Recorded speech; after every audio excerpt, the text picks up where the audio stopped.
I'm Paul, and today we're here with David Pager from Training Zone Sports, and we're going to be talking about shoe wear and what it means to get the right kind of shoe for your foot. So Dave, why is it that we have to get these special kind of shoes, and why can't we just go to Kmart and just pick something up and go for a run? Well, I mean, the Kmart shoes, though they'll protect your feet, they're not going to give you the cushioning or the shock absorption that a real quality shoe will. The other thing is, if you're doing long distance events, this foam material within probably the first hour is really going to start to bottom out on a cheap shoe. So you're going to need something that holds up through long hours of running. Okay, and you always hear people talking about support in shoes. What exactly does that mean? Is there different kinds? What's the purpose of it? What do you get out of it? Well, yeah, support, that is an interesting term because a lot of people assume that they're going to have some contoured support under them that keeps their foot just right. Unfortunately, when it comes to a shoe, they consider a lot of support, things like this darker area here that is harder density material. This keeps a lower arch foot from pushing inward. But they don't move it around the shoe to support different parts of the foot. It's here or it's not there at all. Like this one doesn't have it. So the person who needs it, they have a lower arch, they go here. The person that tends to be a higher arch person, maybe a little bit more like bow-kneed kind of thing, bow-legged, their feet are tipping to the outside. If they had that harder density, it would kick them out too far, so they take it away. So you kind of start your shoe selection by deciding which, it's a fork in the road, which way do I go? And that's where you start. Now, you're talking all about arches and high arch and low arch. What exactly does that mean? How do you know what you are? Well, that's interesting. If you take your foot when you get out of the shower and you step down on the ground, you're going to see a footprint left over. If you have a super high arch, it's really going to be very high up in the air. There's going to be a big air gap. You're going to have very little touching on the outside. If you're a real flat foot, it's going to almost be like a pancake. You're going to make a big impression on the ground.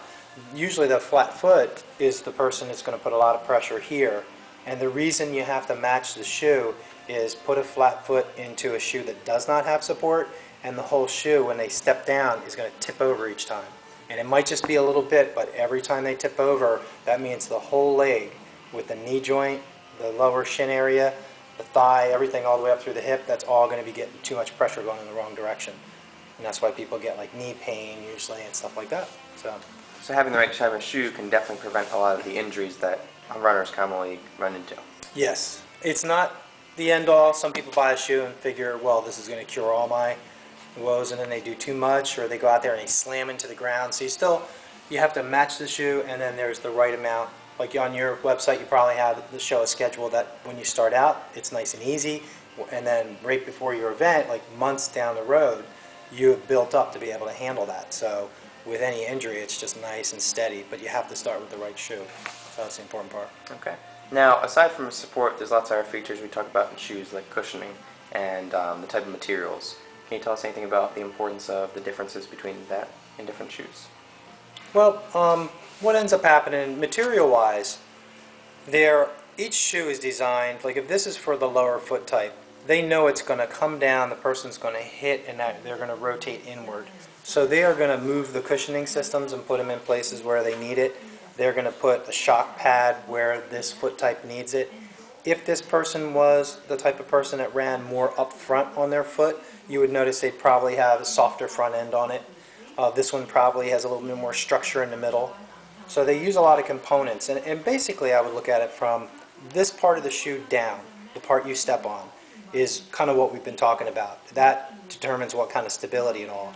Then there's the upper section, which is from here up. And that's really about the fit, comfort, all the materials here are breathable. That's really important because your feet do sweat a lot, and that's what holds it properly onto your foot. So, and here's a good point. Once you get the bottom of the shoe, you get into the right platform, then you have to decide what upper. And it would be great if you can pick like one company's midsole and other company's upper, but the bottom line is if you step into a shoe and this feels great, it actually has a mold of your foot real well, but the upper section is really like, doesn't feel that good, then go to a different brand and find one that works for you. So just because your neighbor might work, I know this is a shoe that you like, you got to find the shoe for you, and it could be a brand you don't even care for. It could be a brand you almost hate, but you put it on and it just fits your foot the best. So what you're saying is you really shouldn't even worry about the brand. You should really just worry about the shoe. Should worry about the fit. Yeah, when you put it on, I mean, these are really over-the-counter products. It's not made for you. So if it doesn't really mold to your foot pretty well right out of the box, then you're going to be in trouble. So the best thing to do is if you look down and you go, well, I hate the one on my left foot. Like you have two different shoes on and you're trying them. I hate it because it's either, you know, it's got a weird color on it, but it fits great. And then the one on your other foot, you like the look of it, but it doesn't fit that good. That's great if you're going to the gym and you want to be, you know, into fashion.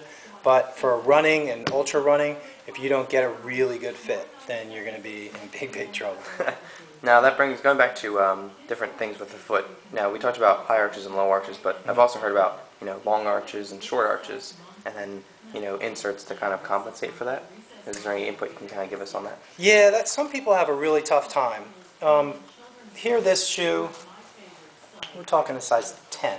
So the toes will come up to about here. You'll have about a half a thumbnail to a full thumbnail of extra space in the front. And hopefully your arch actually ends right here where it's the widest part of the shoe, where the flex grooves are, and where the company thinks you're going to end. But problem is, if somebody's arch span is longer, they could have an arch span of somebody who's equivalent to size 12, for instance. And that is really going to be a problem because, one, it's going to be an issue with fitting in the toe box, but two, they might actually be sitting in the front of the flex grooves or off the cushioning pad, and it really creates an issue. So what people do in that case is they'll take out this sock liner, which is just a very simple flat liner, and they'll put something in there that actually has the correct length of the arch, like an orthotic or something would fit in there. And adding that in with that proper support will actually keep your foot in the right position in the shoe. And the great thing with those is you don't have to get customized orthotic, correct? Correct. Yeah, there's some good over-the-counter stuff. Yeah. Cool. Now, aside from that, when someone wants to go and get fitted for a shoe, what do you suggest? Do you think they should go out and do it on their own, or do you think they should get someone to fit for them? No, I would definitely, everybody has, you know, for the most part, a specialty running store within probably 25 miles of their house. And even if it was like 50 miles away, it's worth going to because they're the people who know how to fit, you know, your foot per the shoe that you need. If you go into Sports Authority or a Dick's or any of those kind of places, or even a place in the mall, they're just going to basically get you in a shoe. They'll sell you what they have, and they'll try to sell you what is hot and what's not. You know, they'll just do that. But they really don't have the knowledge and the feedback that we do because we see real runners out doing it. So great. Well, thank you for joining us today. Thank you. And for more information on shoe fitting and specialty running stores, check out Training Zone's website. It's tzsports.com.